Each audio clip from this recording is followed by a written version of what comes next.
और अभी तीसरी सीईटी 10th लेवल की उसकी संभावना भी है, उसका भी हम प्रयास कर रहे हैं, क्योंकि लगभग 8 से 9 भर्तियां उसके जारी हो सकती हैं।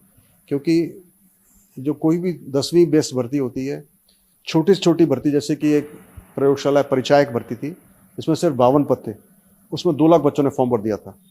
अभी हमको वनपाल भर्ती की निकालना होगा, उसमें करीबन 600 पद हैं, तो उसमें यदि हम अलग से निकालेंगे तो उसमें भी कम से कम 10-12 लाख 15 लाख बच्चे फॉर्म भर देंगे।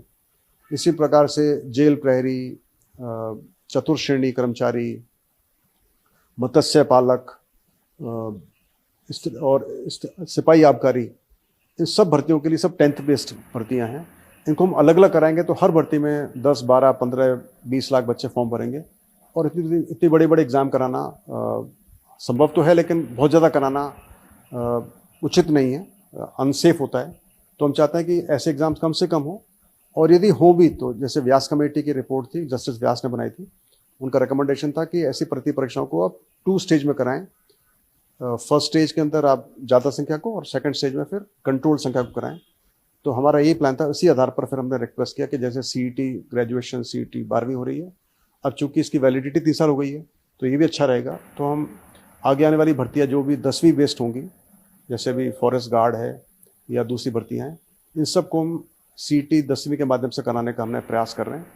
इसका प्रपोजल सरकार को गया हुआ है। सरकार भी इस पर काफ़ी सकारात्मक उन्होंने रुख दिखाया है, और मुझे पूरी उम्मीद है कि बहुत ही शीघ्र अगले 2-3 महीने में हमको शायद इसकी परमिशन मिल जाएगी, और उसके बाद फिर हम पूरी प्रक्रिया शुरू करेंगे। हम प्रयास करेंगे कि सीईटी 10वीं बेस्ड जो परीक्षा है जल्दी जनवरी में हो सकती है, और या फिर ये शायद अप्रैल मई में चली जाए, डिपेंड करता है कब को हमको इसकी परमिशन मिलती है और कितना टाइम हमारे पास बचता है।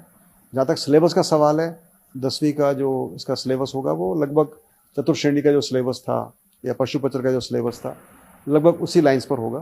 तो जो भी बच्चे सोच रहे हैं 10वीं बेस सीईटी के आधार पर परीक्षा देना और आगे इन भर्तियों में अपना हिस्सा लेना, तो वो इस आधार पर थोड़ी तैयारी भी कर सकते हैं। नियम और शर्तें क्या ग्रेजुएशन और जो सीनियर स्तर की हैं वही रहेंगी? माइनस मार्किंग, न्यूनतम अंकों की अनिवार्यता इस पर? मेरे को लगता है उसमें कोई चेंज नहीं होने वाला है। मिनिमम मार्किंग जो 40% होता है वही होगा, या जो बाकी कैटेगरीज को थोड़ा छूट मिलती है 5% की, वो दी जाएगी, और नेगेटिव मार्किंग रखी जाएगी। क्योंकि हमको बेसिकली हम चाहते हैं कि जो संख्या हो सेकंड स्टेज के लिए वो एक मैनेजेबल संख्या होनी चाहिए।